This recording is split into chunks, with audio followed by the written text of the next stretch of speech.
देश भर में आज बीएनएस लागू हो गया है। करीब 650 से ज़्यादा कोर्ट्स और 16,000 से ज़्यादा पुलिस स्टेशंस में इस तरीके का सिस्टम को माइग्रेट किया जाएगा। जीएसटी डीमोनेटाइजेशन के बाद लॉ रिफॉर्म्स में एक बड़ा कदम इसको सरकार देखकर चल रही है और कहा जा रहा है कि कॉलोनियल जो पुलिसिंग सिस्टम था या कॉलोनियल लॉज जो थे उनसे उभर कर अब भारत के अपने लॉज होंगे। लेकिन इसमें क्या पेचीदगी रहेंगी, किस तरह से इनको इम्प्लीमेंट किया जाएगा, आम लोगों के लिए ये किस तरह से सामने आएगा और आम लोगों के लिए इसमें क्या है, हम बातचीत करेंगे विपक्ष से। पूर्व मुख्यमंत्री, उत्तराखंड के पूर्व मुख्यमंत्री हरीश रावत जी जो हमें बताएंगे इसकी क्या डिटेल्स हैं। सर, जीएसटी डीमोनेटाइजेशन के बाद अब सरकार बीएनएस को एक बड़ा स्टेप देख रही है और सरकार का दावा है कि जो जिनको हम कहते थे कि ड्रकोनियन लॉज जो हैं या कॉलोनियल लॉज जो हैं उनसे बाहर निकल के अब देश के अपने कानून होंगे, बहुत सिंप्लीफाइड कानून होंगे। लेकिन इसमें पेचीदगी ज़्यादा लग रही है क्योंकि इस तरह से 358 सेक्शंस हैं। 511 आईपीसीज़ को समझना इतना मुश्किल होता है। अब ये नए 358 सेक्शंस आए हैं बीएनएस में। इसके साथ साथ बीएनएसएस भी है और एविडेंस एक्ट को भी चेंज किया गया है, सीआरपीसी को भी किया गया है। आप कैसे देखते हैं? देखिए, ये तीनों कानूनों का सीधे सीधे लोगों के जीवन से संबंध है, रोजमर्रा का संबंध है।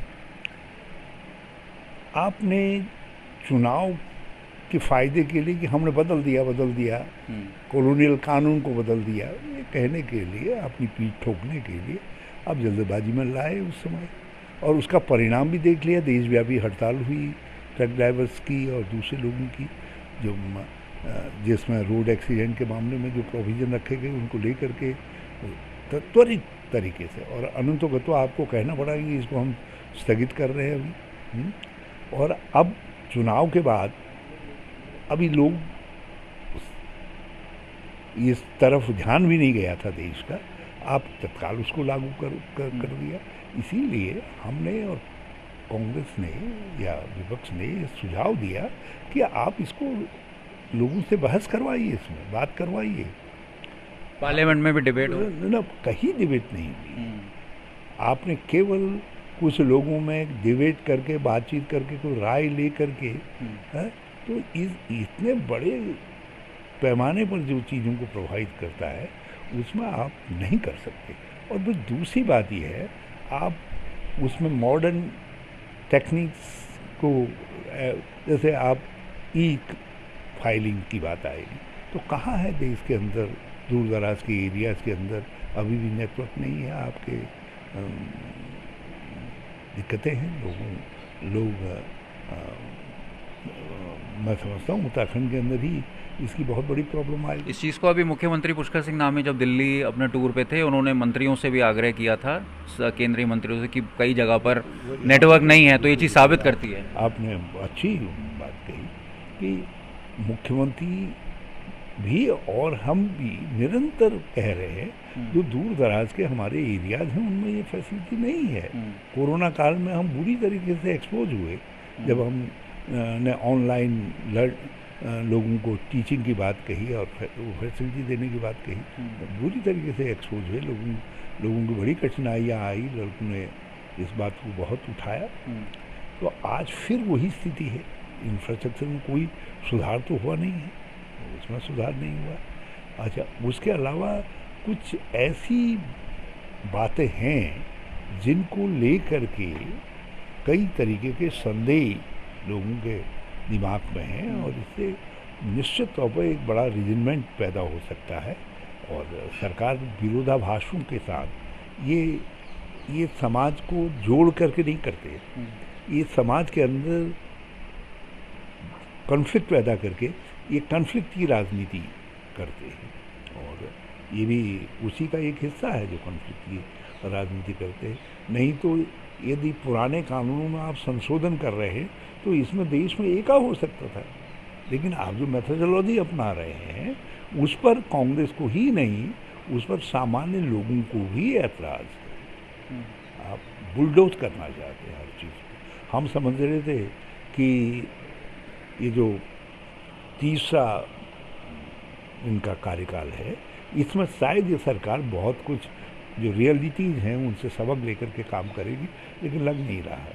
जिस तरीके से चीज़ों को थोप रहे हैं संसद के अंदर, नीट जैसे विषय पर जो है आप चर्चा नहीं करना चाहते हैं। आप लीडर अपोजिशंस चाहे लोअर हाउस में हो अपर हाउस में हो, उनके माइक बंद कर देते हैं। तो ये सब चीज़ें ये है कि आप कन्फ्रंटेशन की पॉलिटिक्स को कंटिन्यू करना चाहते हैं। फर्स्ट में यही देखा लोगों ने, सेकंड में ही देखा, थर्ड में भी। तो कन्फ्रंटेशन किसी भी तरीके से डेमोक्रेसी के हित में नहीं है, आम आदमी के हित में नहीं है। एक तरफ सर एविडेंस एक्ट को बदला गया है, सीआरपीसी को बदला गया है, आईपीसी को ख़त्म किया गया है, लेकिन पुलिस एक्ट 1861 जो है ज्यों का त्यों है। इसको कैसे देखते हैं? क्योंकि पुलिस रिसोर्सेज की बहुत कमी है।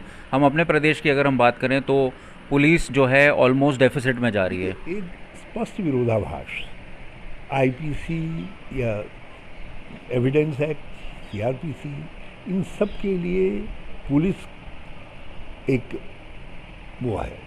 आपने जो पुलिस एक्ट है, आपने उसमें कन्फ्रंटेशन है, और इसमें जो आपने प्रोविज़न कर रखा है, आपने कोशिश ये की है कि पुलिस को ज़्यादा पावर्स मिल जाए कस्टडी आदि के मामले में जो है। तो ये सब चीज़ें जो है, यदि आप ऐसी संस्थाओं को ज़्यादा ताकत देंगे तो उसका दुरुपयोग की जो संभावनाएं रहती है, उस पर क्या चेक है? विपक्ष ये जानना चाहता है, देश से जानना चाहता है, लेकिन ये बताने के लिए तैयार नहीं है। कानून की अगर बात की जाए तो अभी हरिद्वार में जिस तरह से 13 वर्षीय नाबालिग लड़की के साथ जो हुआ, नृशंस एक कृत्य हुआ, उसकी सबने भर्त्सना की है। और पुलिस के रोल को आप कैसे देखते हैं? क्या आप सेटिस्फाइड हैं जिस तरह से इन्वेस्टिगेशन चल रही है, या जिस तरह से पुलिस जो है विक्टिम को ट्रीट कर रही है? इसमें दोनों का कंडक्ट, पुलिस का भी और सरकार आकाओं का भी कंडक्ट जो है संदेशवर है। और ऐसा लग रहा है कि पूरी व्यवस्था जो है अपराधियों को बचाने की कोशिश कर रही है, क्योंकि जो मुख्य अपराधी जिसको लोग कह रहे हैं कि उसी ने ये सब जाल रचा है और वो अपराध में सम्मिलित था, तो उसको आपने भागने का मौका दे दिया। और आपने उसके ऊपर जो धाराएं लगा रखी है, वो धाराएं बहुत ही सामान्य धाराएं हैं। और ताज्जुब की बात यह है कि घोषित रूप से वो एक ऐसी बच्ची है, किसी को उसमें कोई संदेह नहीं है, और विधवा की बेटी है, गरीब बेटी है, आपने उसके साथ सामूहिक बलात्कार हो रहा है और आपने ऐसी एक्ट नहीं लगा दी लोगों पर। मतलब जिसको सर्वप्रथम लगाया जाना चाहिए था, उसके लिए कांग्रेस के हमारे एससी प्रभाग के अध्यक्ष जी को उनको आवेदन करवाना पड़ा उसकी माँ से जो है।